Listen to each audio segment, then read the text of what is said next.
You got spare game codes or any digital goods? There is a place you can sell them in less than 1 minute. Watch. Go to g2a.com. Click Start Selling. Fast login. Go to My Account and click on Selling tab. Sell new item. Enter name, code, set a price. And done. G2A.com Digital Marketplace.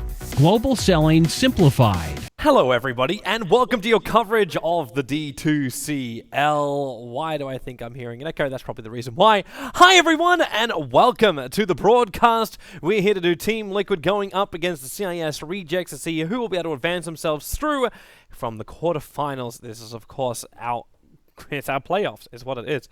Let's get to our game, because it seems my brain has turned up today. And speaking of that, my brain is, in fact, my co-caster, because I don't have a brain. It is Motpax. Welcome. Welcome, man. Thank you. I'm glad to provide a little bit of intel for you here.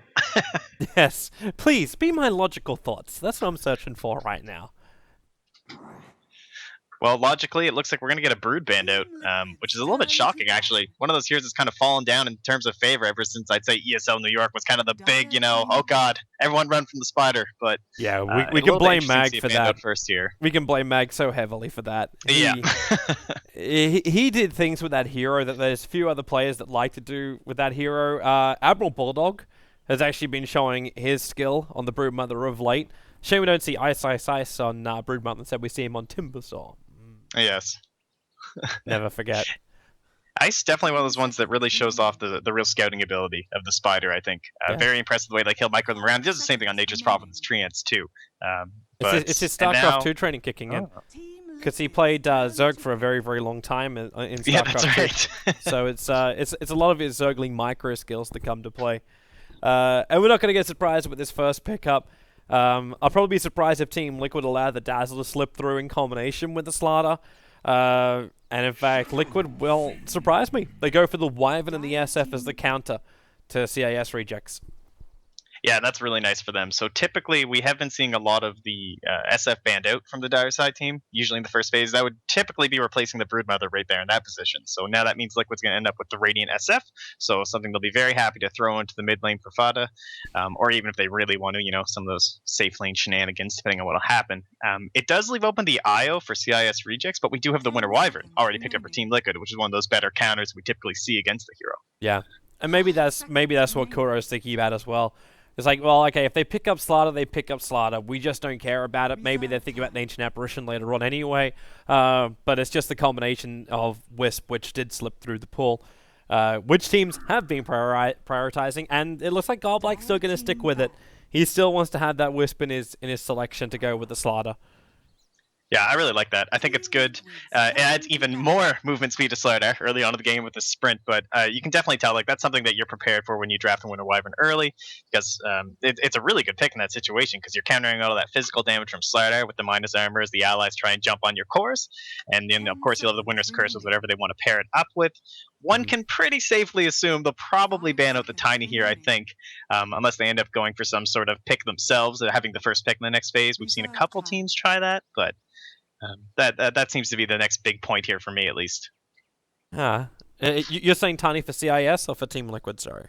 Well, I would say for CIS, they would love to take it. I think even if you're a team that doesn't prioritize it the heaviest, yeah, okay, they'll ban it out.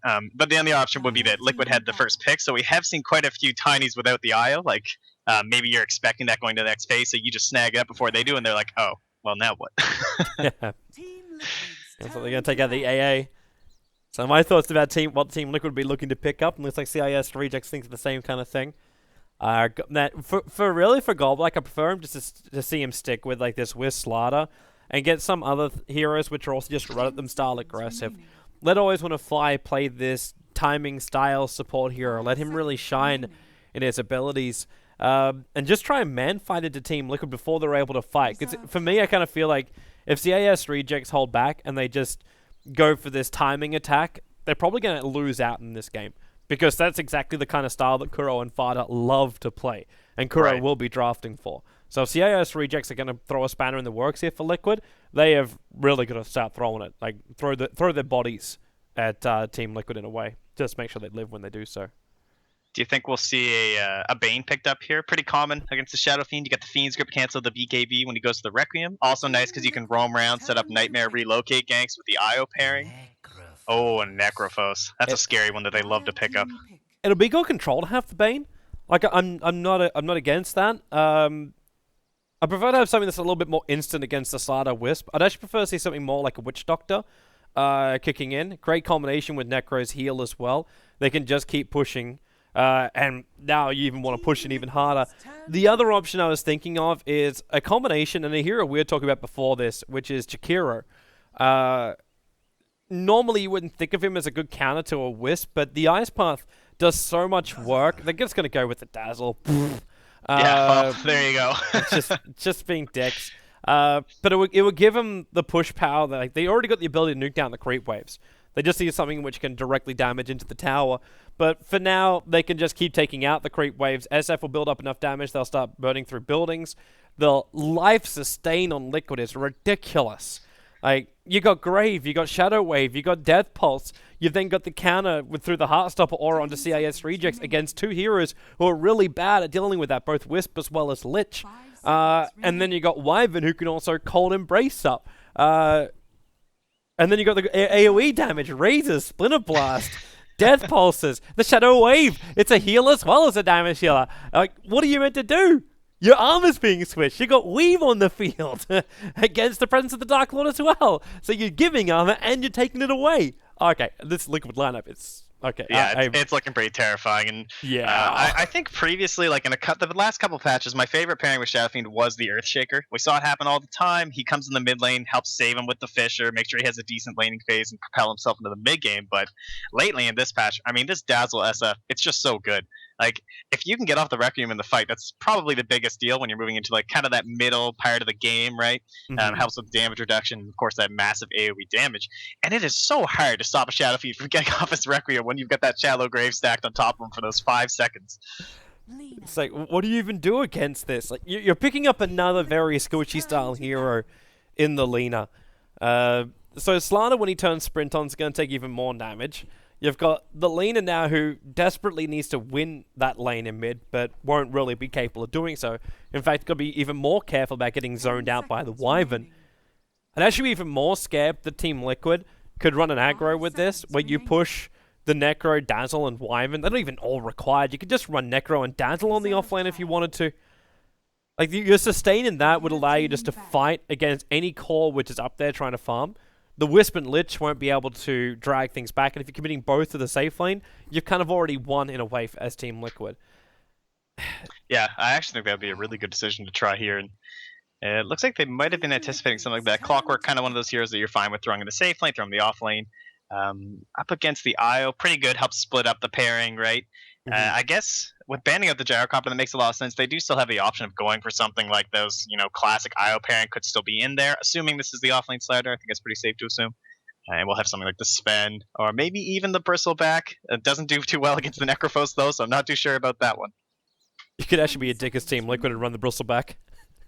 You could hard to kill. You could run a Bristol Dazzle safe lane, an SF mid, and a Necro Wyvern off lane. Reserve time. How would you even beat that?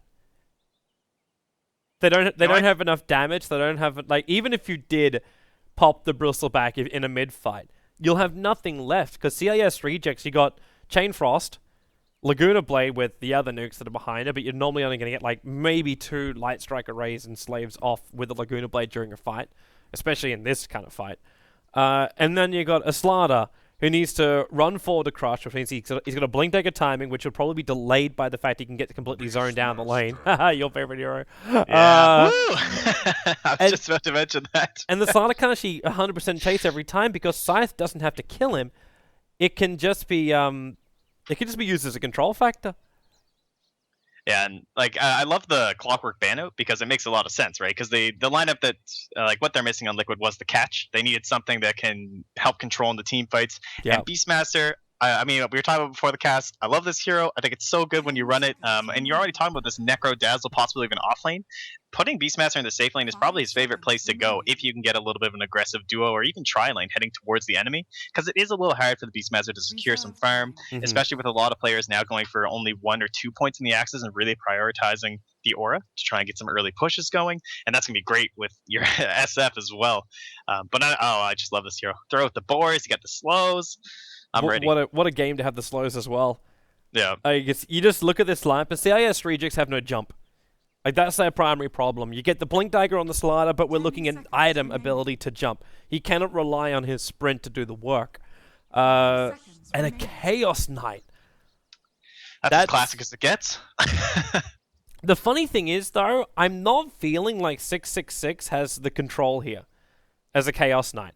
He's got a range closer, which is nice, but there's so many abilities to get rid of his illusions, because there's so much AoE from Team Liquid. Like, they've actually got the perfect combo where they've got single target as well as AoE damage, which is the way you kill off Chaos Knight. Take out his illusions, couple of raises to Death Pulse, and then they can just lock down the core hero with Raw, or be it with Reaper's Scythe.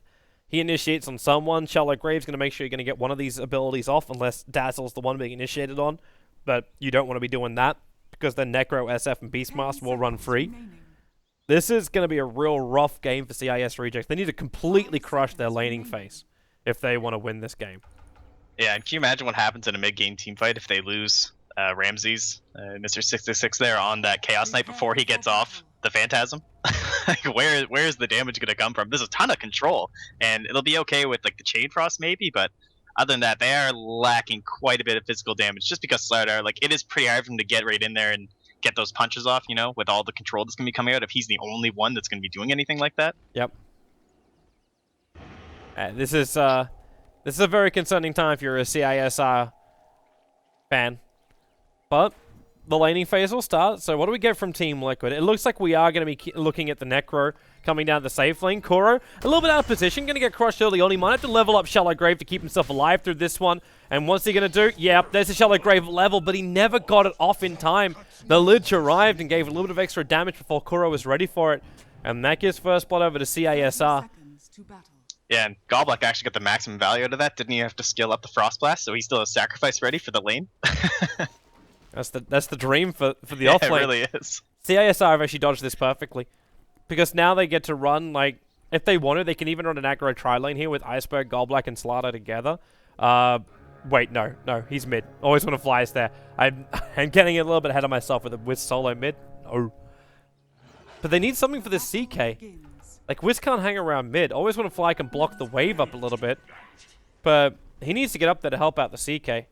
Or else Beastmaster's just going to zone him out with the boars. Yeah, and I'm kind of wondering how they're going to put any aggression here on Fata in the mid lane. Like, not only do they already have Jerax, who's going to be on the Winter Wyvern, ready to TP in, and then, of course, as well, Kurok, we've already talked about this heal strat coming out, but Lich, like, he makes your dual offlane awesome, right? Like, he basically makes it a possibility.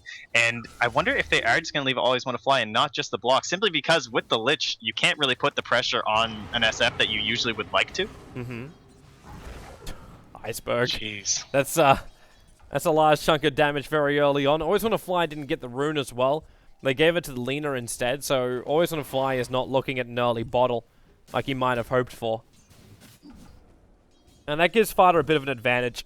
And Fata already knows he's going to need one. That's why the Wyvern rotated himself in when he did. Push Iceberg back, make the Wisp then rotate off. Mind Control. I don't know if he felt the rotation or he saw the rotation. He'll now see it with the Observer Ward being placed. But Always Want to Fly that's being kept out of the lane a little bit longer. He doesn't want to battle up against Mind Control. It's too easy for him to die. Yeah, and I like him coming up here now, before there's too many levels stacked up on top of Mind Control. Try and zone him out a little bit, because once there's a second and third level into the boar, it adds a lot of damage. And it also adds the 20% movement slow, so CK, like, he's pretty scary, but in the early levels, I mean, unless he has a buddy there, you're not too concerned about your safety. Mm-hmm. Afterlife, where are you? Huh. It's just trying to leech the experience here, which isn't really a bad idea. Giving Lich the lane. Yeah, typically we'll see him do it down in the river, though, so it's a little bit... he eats a few more right clicks than he'd probably wanted to in that situation. but he will be able to probably secure this rune. They're pinging to try and contest it. Jirax has Arctic Burn up as well, so if he wants to deny up the rune, he possibly can do so. It's just a bounty rune. That's actually very favorable for Jirax. If that was something like a haste rune, he might have been in a little bit more trouble. The top rune got denied out by the boar, so there's no reason for Iceberg to rotate for that. In fact, the boar even rotates into the middle lane just to make life a little bit more difficult for the Lina, but to screw with the creep equilibrium a little bit too, so Fada has to deal with that one. Yeah, and they are on top of my control up here. I'm not sure if it'll be a kill. Oh, they actually add on the tether slow just at the end, so it's going to be so close. Oh, nice pull in there. So Ramses will secure that one up for himself, and that's great. You really need that start on your CK if you want to get anywhere close to like maybe the drums first, and then eventually the armlet, of course, for your illusions. This is actually the perfect start that they were looking for. Lina is the highest CS, beating out the SF, you'd expect that. 666 has managed to find some really good CS, and now a kill on the safe lane up against the Beastmaster, which will slow down either his initiation or his big teamfight control through Necro Books or Blink Dagger. And the Necrophos getting a decent amount of farm, but it's not crazy in a way that it's keeping the Slider from farming. And Goblak still dragging this creep wave back. So CIS they are getting an advantage early on. Afterlife forced to crush just to retreat from a Tubberman.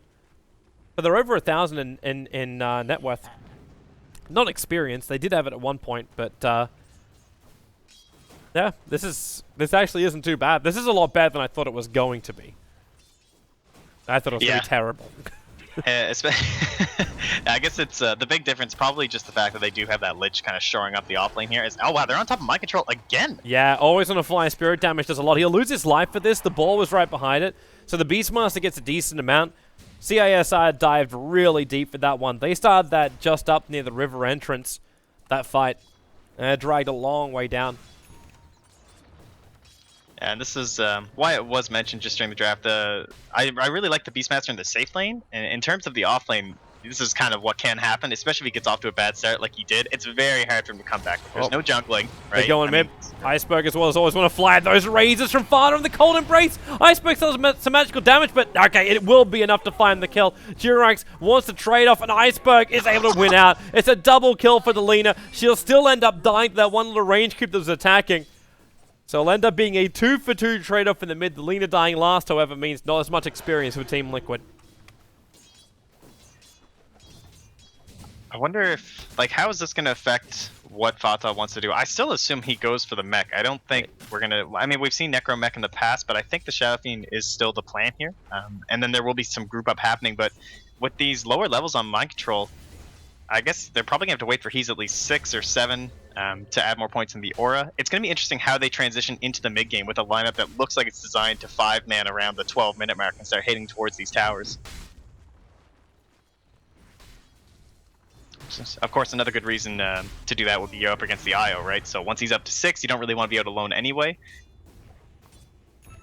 Waiting. Matamaman is so, like, desperately wishing he had level 6 right now.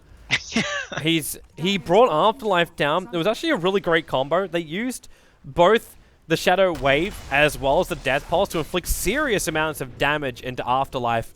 But Tamaman's okay with this attack as well. While the Chaos Knight's going to get himself another kill. That's the reason why he's okay. There's Shallow Grave. The Shadow Wave, however, was on cooldown for Kuro. I think the goal there was to trap in Afterlife when he felt like he had the kill, trigger the stick charges, and then turn around with both the Death Pulse as well as the Shadow Wave damage.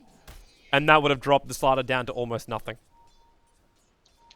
Yeah, top lane, it's really not too much. You just throw out the Reality Rift and the Chaos Bolt, and that's just a dead Beastmaster. I mean, he's still sitting on level 5. He has a Mango. Like, he doesn't really have any stat items going for himself here. Oh, looks like Afterlife's on top of Jerax, bottom rune. Yeah, Jerax was trying to contest him by throwing out that very early Arctic Burn, but Afterlife gets the bounty, and they're just going to retreat back out again. They could see the support coming in with the Observed Ward on the high ground too, so Team Liquid knew what they're getting themselves into.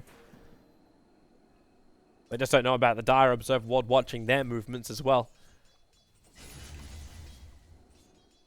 And then how close are we to 6? Fly. Actually, not getting too much experience. I suppose it was... I mean, it's only 6 minutes in there. On top of Fata, though. Wow, again. Wyvern sacrificing his life, but Fata's going to get himself stunned up. Line Striker Ray turns for one hit. Then he'll get the curveball into the IO. So IO will drop. Yeah, this has been a little bit of a brutal game early on. I think Mind Control also, considering having a crack at the top lane. He doesn't have level 6 yet, though. He needed that creep to die before the initiation came in from 666. Yeah, you can tell he is planning on leaving the lane, so he does only have the 1 point in the axes. This lane, like, he's just like, all right, I got my 6, like, I'm out of here. Let's go. I'll grab myself a rune, maybe, and try and group up with somebody. Rotate, kill a Felina, slow down a progression. Yeah, that's the dream. Maybe a smoke would help in this situation, try and reveal the roar that way. And this push that keeps coming in, it happens every, like, 7 minutes into the game. I see Loaded doing this a lot when he plays his gyrocopter as well. That you push with the catapult wave into the tower. Right. Matumberman can make this push go even stronger, but it always happens on Radiant side. I never see it really happening as much over on the Dire side, just because of the way the creep wave works. Oh, they're going to TP down. Licholdi going to bounce back up to the creep wave. However, doesn't go down to Kuro, but Kuro will drop. Matumberman trapped inside the corner. He won't be able to get the death pulse off, but we're still on cooldown. So Laguna Blade ensures the kill, and Goldblack so aggressively starting that fight. Yeah, that was a perfect rotation right in there. So nice little pickup there for Iceberg, and grab himself an Invis rune as well. So if they want to look for Fata, probably knowing that he is in the jungle, it doesn't look like that'll be the case. So just go clear at mid lane. They'll probably make use of it shortly before the 2 minutes runs out. It's probably pair up with Afterlife, and he's already got his Tranquil Boots and 300 gold towards a Blink Dagger. So doing fairly well considering the pressure that was being put on there, like right into the tower and having Godblock in his lane the whole time, though. Definitely helping to get a little bit more farm. I can't believe that CISR have had such a great start. I'm still in disbelief. Like, the fact you've got, like, 3 kills over on that Beastmaster has given all the space in the world to 666. So you could be looking at a big item from him sometime soon. Iceberg hasn't been shut down at all. And this SF, normally one of the greatest flash farmers and difficult heroes to keep up with for net worth-wise, Fada hasn't really got much to speak of. Like, he's... No, and I believe the general consensus coming into this would certainly be that Liquid is going to be, quickly running this over. I think they have a 14% are the general odds being thrown around. So, well, I said to you before we started this game as well, like, man, I'm fairly certain this will be a quick 2-0 because CISR, they've been very unstable.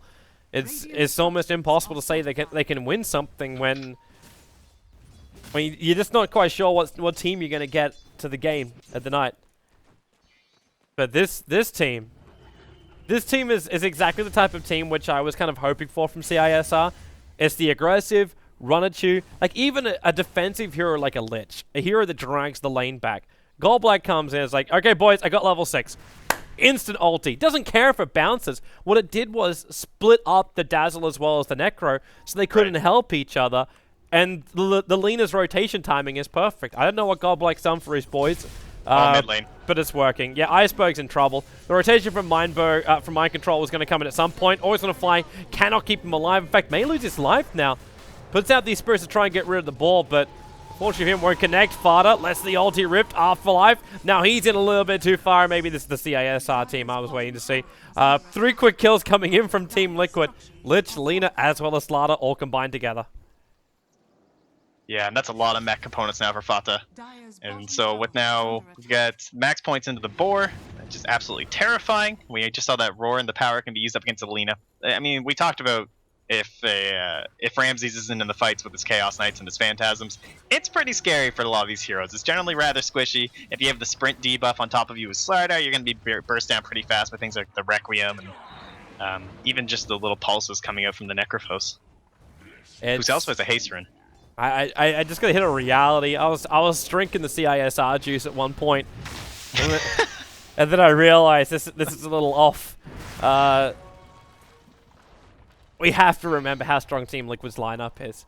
You get a couple of kills early on, terrific. You're being aggressive with your ultimates, terrific. But like I'm watching Fada coming in. Like he's gonna get crushed up. Let's make this easy. But he forces a rotation out from 666. The amplification's out there, but then you do have the Cold Embrace. Only a 2-second stun as well from that Chaos Knight. Fada was actually controlled more by the Cold Embrace, but they keep the control up, and Fada's rotation with his haste rune not paying off all of CISR. Their entire team rotated down to bottom lane. Now they want to relocate a little bit further forward. Now allow for the relocate. Jirax actually Cold Embracing at the perfect time, but they still have enough magical damage to get through him. So 2 quick kills for CISR. The top tower's going to take some damage as well as their mid, Dire's top tower but is there's still under some good attack. picks for them. Radiant's bottom tower is Yeah, under and Mind attack. Control, he has the Belt of Strength. I assume it'll be the Necro Book. I wonder if he's considering a Blink Dagger just because they are lacking a little bit in initiation in this game. It's definitely usually the Necro Book first in almost every single game, but I don't know. I could see it being okay up against something like the IO pairing. They go on top.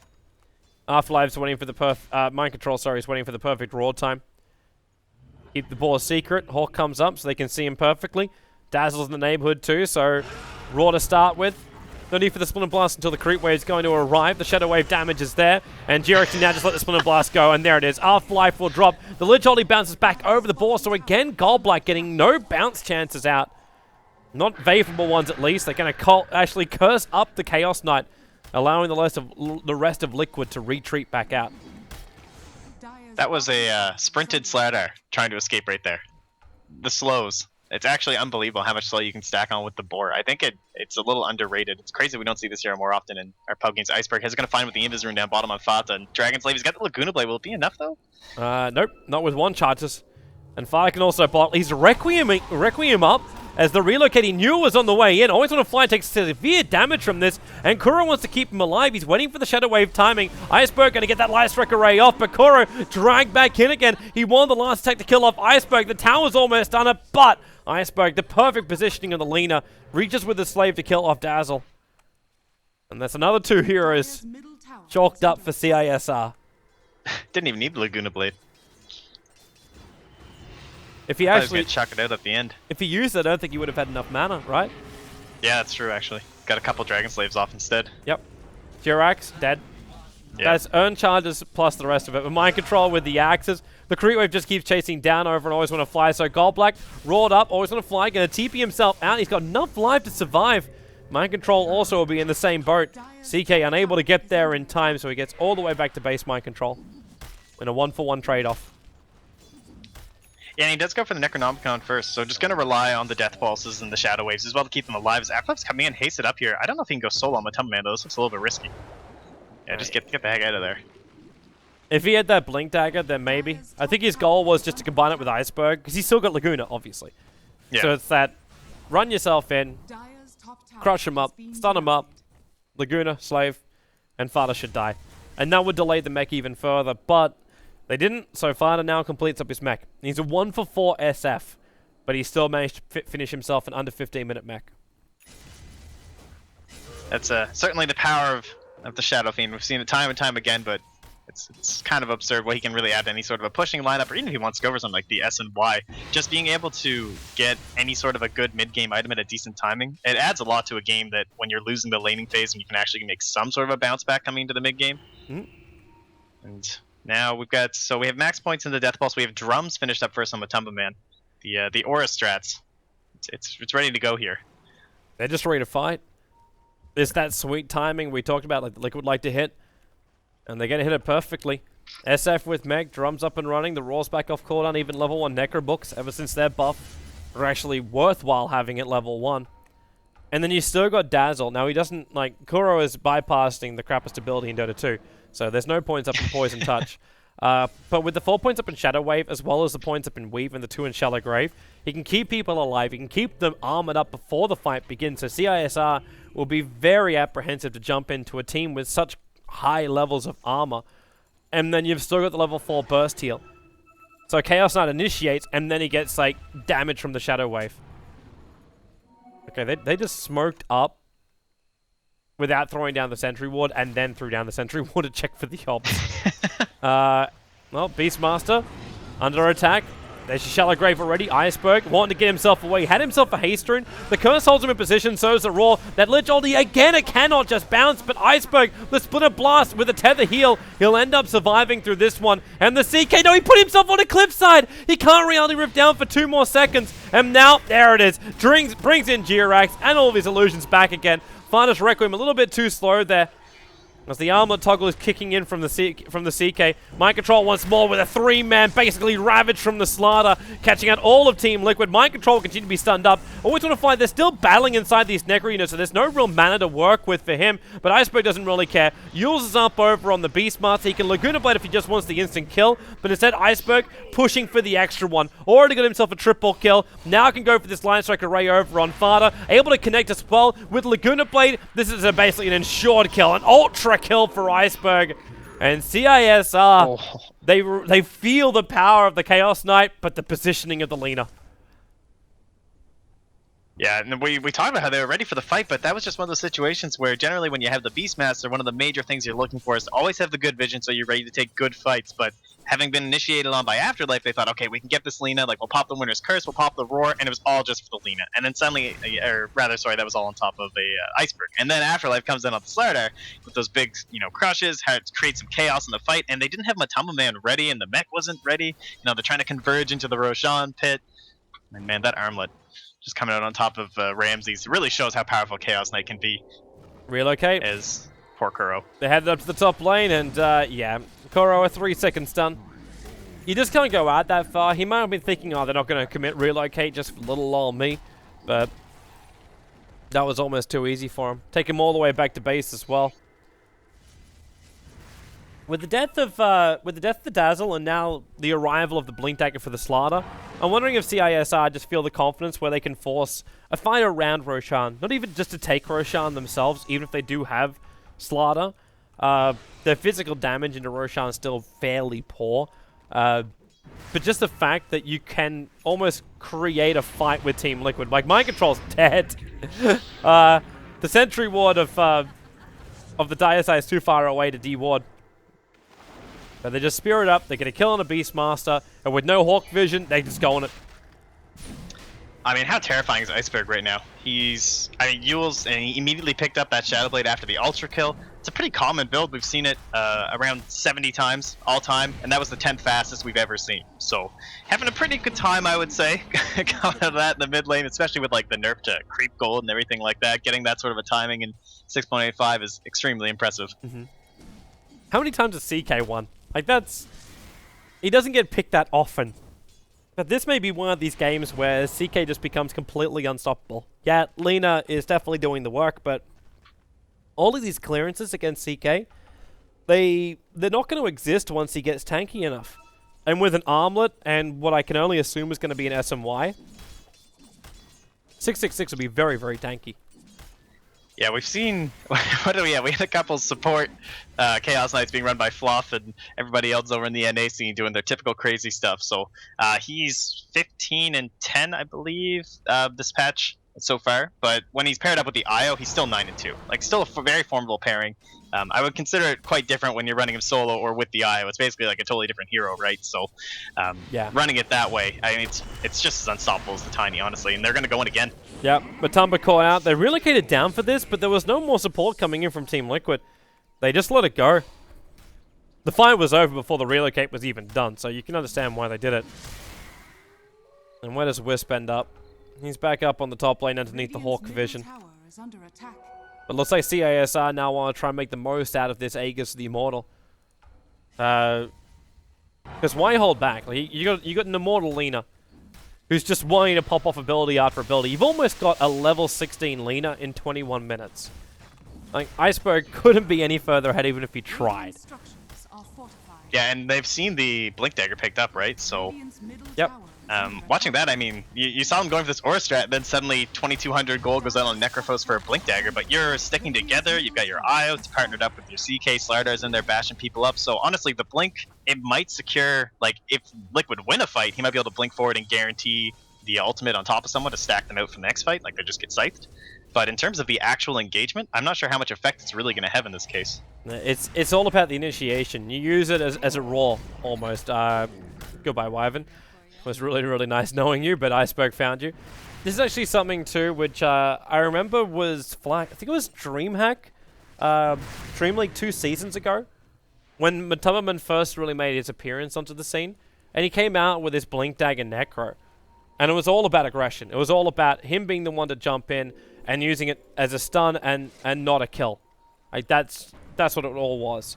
Right, and a lot of the time we'd also see some of those high nukers paired up with them to make that Ooh, even Afterlife. better as oh they're on The top of Raw, them, though. the side's going to put him down for 75 seconds, and Kuro kept alive. The mech arrived in time, and the relocate pulled him out just in time as well. All right, easy necro game, piece of cake. Yeah, game is really amazing until you delete a hero for 2 minutes. It's like what do you even do? Like you sit there with your rest of your team, and you're like, okay, guys, like I got scythed. Yeah, I'm just gonna head out for a bit. I'm gonna get a coffee, go have a smoke. No. Don't smoke, kids. It's unhealthy for you. Well, I mean, it was a CIS team. I didn't, you know. You're gonna go out and grab yourself some ice cream. Is what you're gonna do.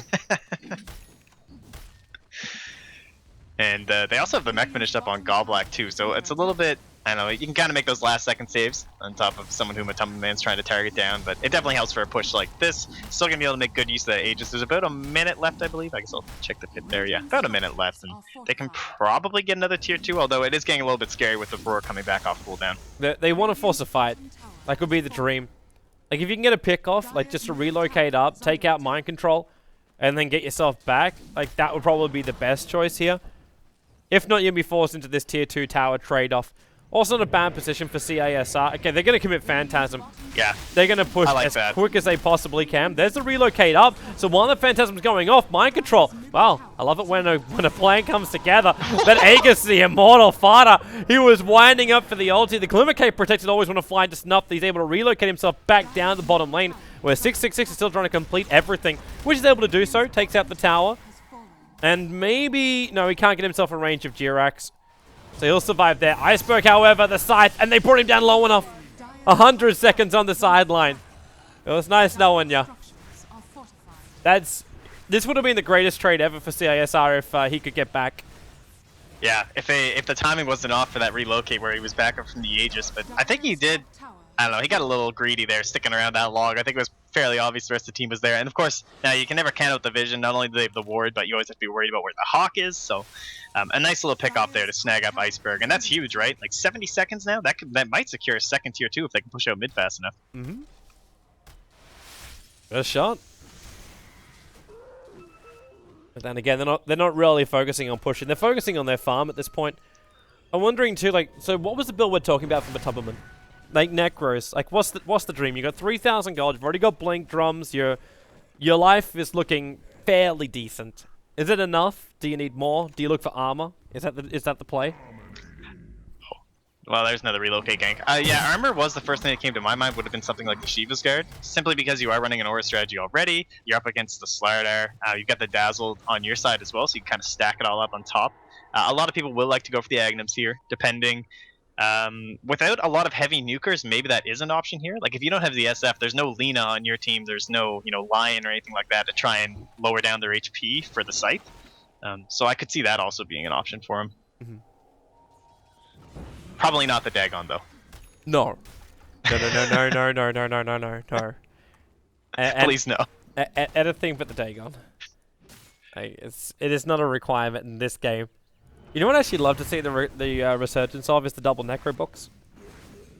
Oh jeez. It's just it's just an insane army that you can create, and up against squishy heroes like what's here, and you don't have a BKB over on the CK. The Slider went for a 4-staff build as well.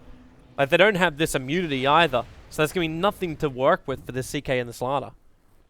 Well, I mean, if you're going Aura Strat as well anyway, you're getting basically double the value, right? So throwing that all up on top of everybody, get your Necros all drummed up and everything like that. So I would be pretty fine with that. And there is... Have we seen the Agnum's Laguna? I don't think it's been thrown out yet, has it? Agnum's Laguna? I think she died before she got to chuck out on that last one, so she's ready. I love it. She's now graduated from university, ready to throw out Lagunas whenever she wants to. Gets a Shadowblade haste room. Relocate university is what it is.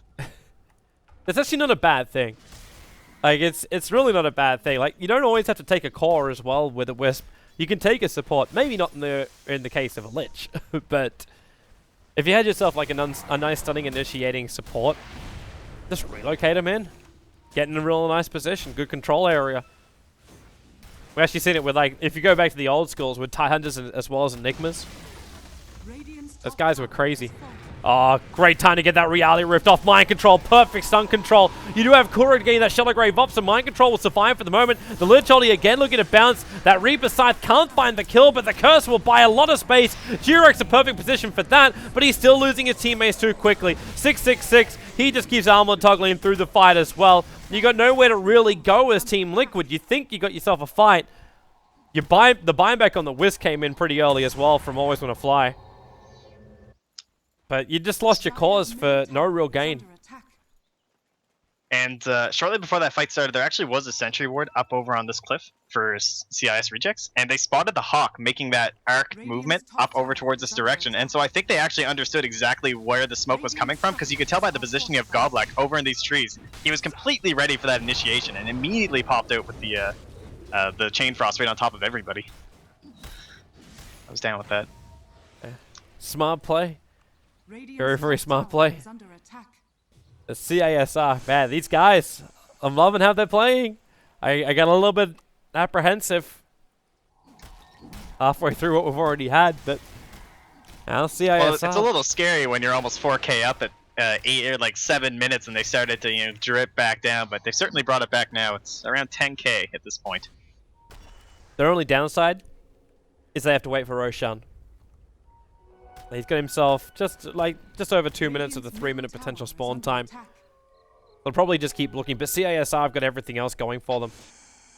These items are already starting to arrive in. Like Always Wanna Fly has himself Arcane's Drum, as well as having that Glimmer Cape done.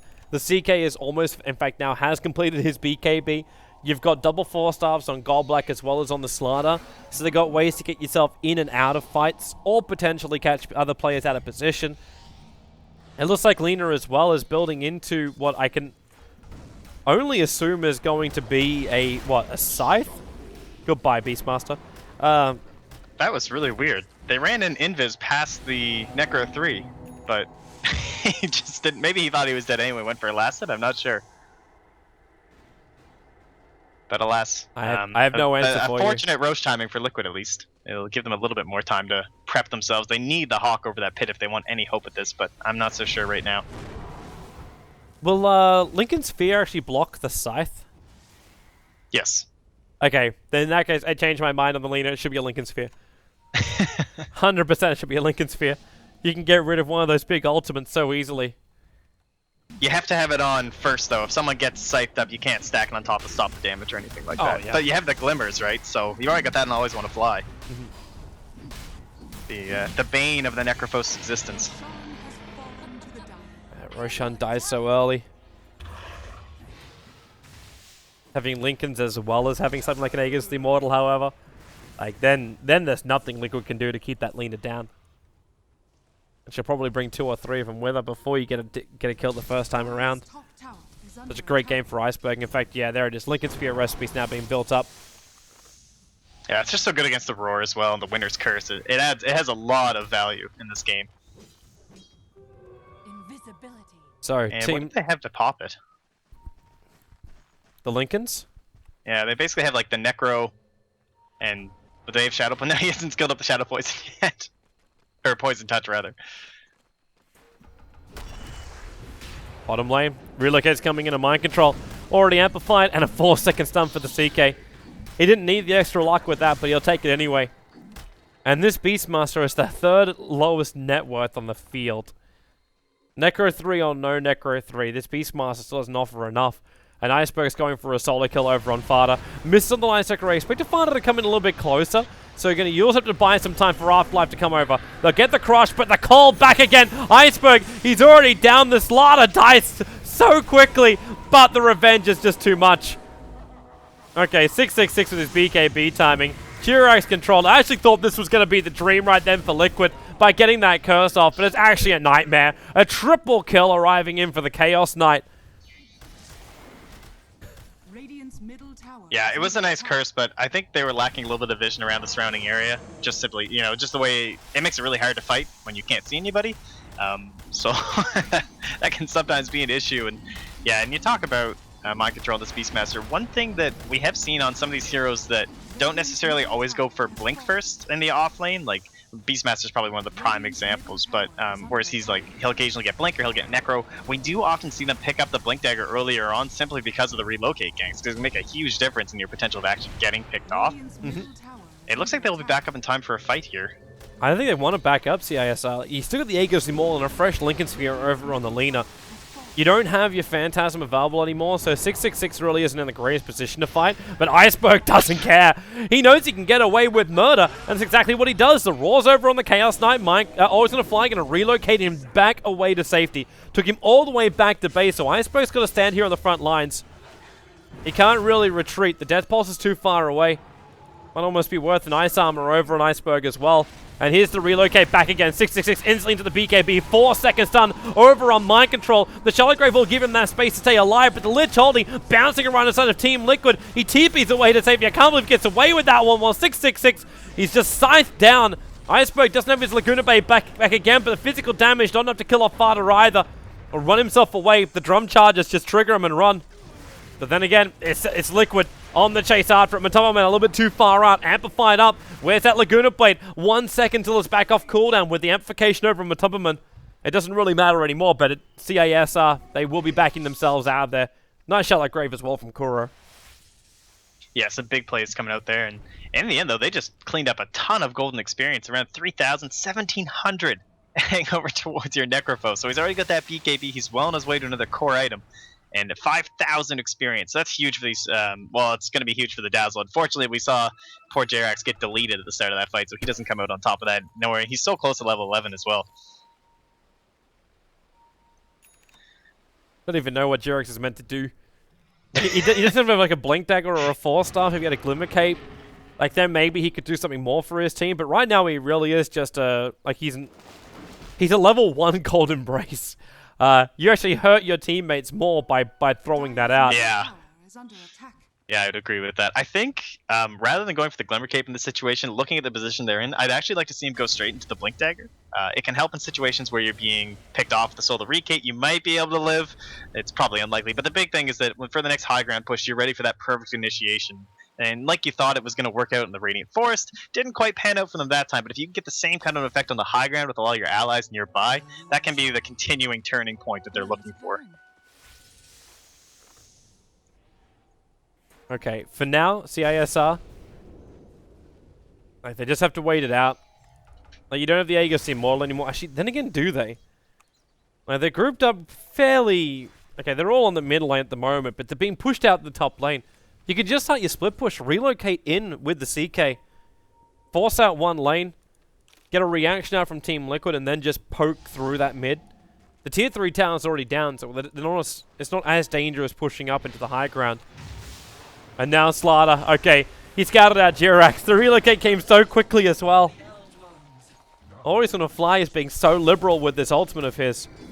And I really like that, personally. I think that's perfect. Like you mentioned earlier, it's okay for supports, and it really is. Like, it adds a lot of gold to your bank pocket every single time, and it's only a 60-second cooldown. I mean, realistically, you're not popping Phantasm or anything like that, so just use it to continue putting up this pressure on the side of the map. It makes it so that heroes like Matumba Man can't be out that far, right?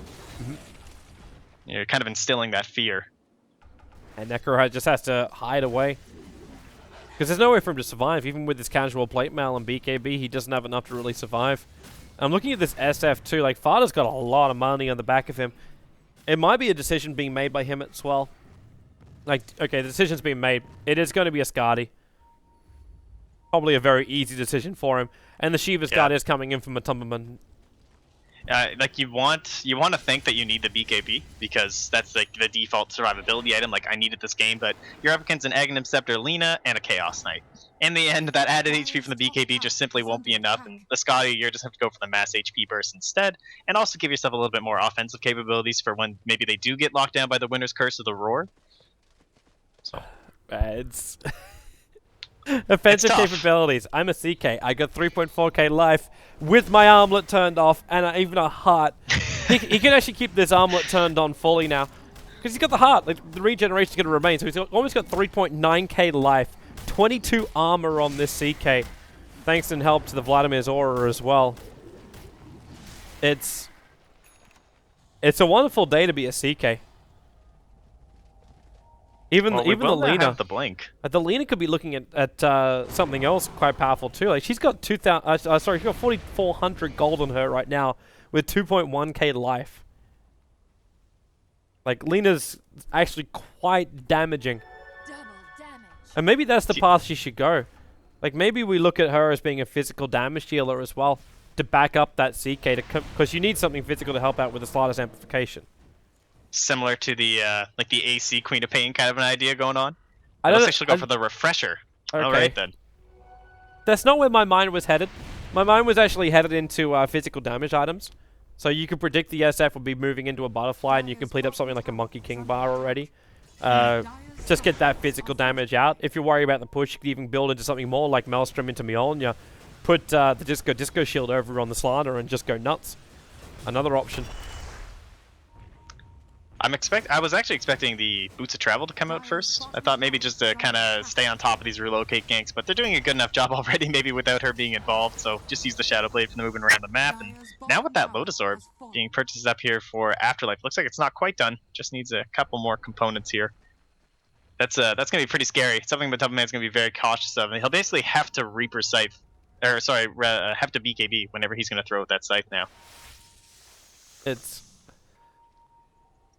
I would actually just love to see it though. To see Matoma kill himself on the scythe. That would be the greatest Lotus Orb reflection you could ever think of. And revenge gained for everyone that Necro is pissed off by killing with a scythe. I actually can't stand being scythed. It's worse than getting doomed. They're both equally as bad, honestly, but it's just like, you can't play the game. You're done. Yep. You gotta take a moment. 666. Okay. He just bottled up an illusion rune as well. Triggers his BKB, so he's not going to lose any mana to these Necro units. And, okay, that's a big opening. Getting the Yule Scepter Stun over on Mind Control. The Lich Shot is going to bounce up into Matoma. They're not getting themselves out of here. Mind Control. The Shallow Grave will protect him just long enough. You also with that Requiem of Souls flying out. Matoma so low. And Fada being dragged back in. Laguna Blade to ensure the kill. You got that Splinter Blast flying in, but from the Winter Wyvern, but he'll just retreat out. But with Fada on the sideline for 76 seconds, he doesn't want to have to use his money for buyback. But they will lose their tier 2 tower on top. Nothing will stop this. Certainly. And using it, like, you have to use the defensive Winter's Curse, you have to use the Roar, and you've lost your Iceberg. SF. They're starting on Matoma. Refresh Rob's going to be used. And Necro, the Shallow Grave is keeping him so low, but he's stunned up forever. So they find the kill, and they actually find the extra. Kuro caught out in the hillside. And there's no buyback. They can just push down mid now.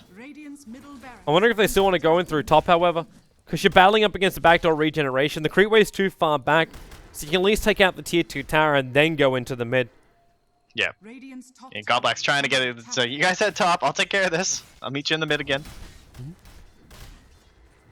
They also don't even need the creep wave to come in through the mid. They just need to go in through the top if possible. Their pushing power is not really that strong. In fact, that's exactly what they've done. So they push it in through the top, ensure a range Rax kill in the mid. We got 30 seconds until that Necro is back up and running. The Beastmaster is forcing out the bottom lane, which is great for Liquid, so it means they're getting some level of trade-off here, but you're still losing your mid Rax. Yeah, there's no way they save this, and it's not really worth the buyback. Like, you know, of Requiem, and even if you TP back the Beastmaster, it's unlikely you'll stop this. Now, they are saying to lose this top tower as well, and this is probably where engagement might come in. It depends on what Jerax can throw out here. But they got everything back off cooldown. Like, apart from Refresher Orb, you take out the million Rax and you get away to safety. Shadowblade quick run away, you had Relocate to save, you had the Lich, Chain Frost available at level 3. The CK didn't have Phantasm, but he had his BKB and Armlet, and you don't really need much more up against this Liquid lineup right now. So it's a very easy Rax and a half, and the good half on top. And I don't even think you can Desperation Roche here as Liquid. It's just too risky up against the Relocate and everything like that. It's essentially guaranteed to CIS unless they can get a really big pick off here. You can see they're sticking his 5, trying to maybe even bait out Fata a little bit. But you've got to know there's a lot of vision up here for CIS. Yeah. Iceberg looks too much of a of a target there. I love as well too the fact that if he needs it, he could actually really screw with Liquid. Because you got double Refresher Orb during a fight. I mean, sorry, not double Lincoln Sphere because of the Refresher Orb during a fight. Oh yeah, certainly. So actually getting targeted abilities onto the Lena during the fight It's very difficult while she's throwing out double nukes. And with a mana pool to support the double nukes as well, which is probably the crazier thing.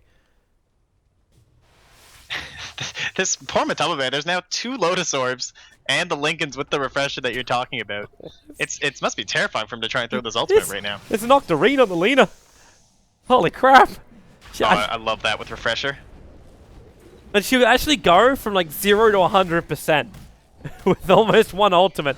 No control's gonna, mind control's gonna jump himself out after Afterlife. Matama in the neighborhood, and now 666. He has to trigger off his ultimate, and he's gonna come over looking for the damage. The sight that's over and always want to fly. He does end up dropping his 2 heroes down for Team Liquid for the price of a Wisp, who's dead for a very long time, but Roshan still fighting. Matama being critted up and destroyed. They can't fight up against the Chaos Knight like that. G-Rex is gonna get himself locked and controlled as well. He wanted to go for the curse, ended up just hitting himself.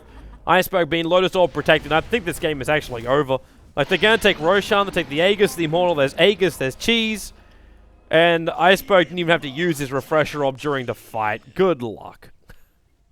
Yeah, Laguna's off cooldown again. I mean, there's no one going to be up for this. It's extremely well played by CIS Rejects. I mean, they came out into a game that no one was favoring them whatsoever, and rightfully so. I mean, Liquid have been playing extremely well lately, but they threw together a really good early phase. Had a little bit of a slip up, but they brought it right back in the mid game, fighting around 666 and using the relocate ganks and Iceberg as well. That ultra kill, like the way he was able to control the map.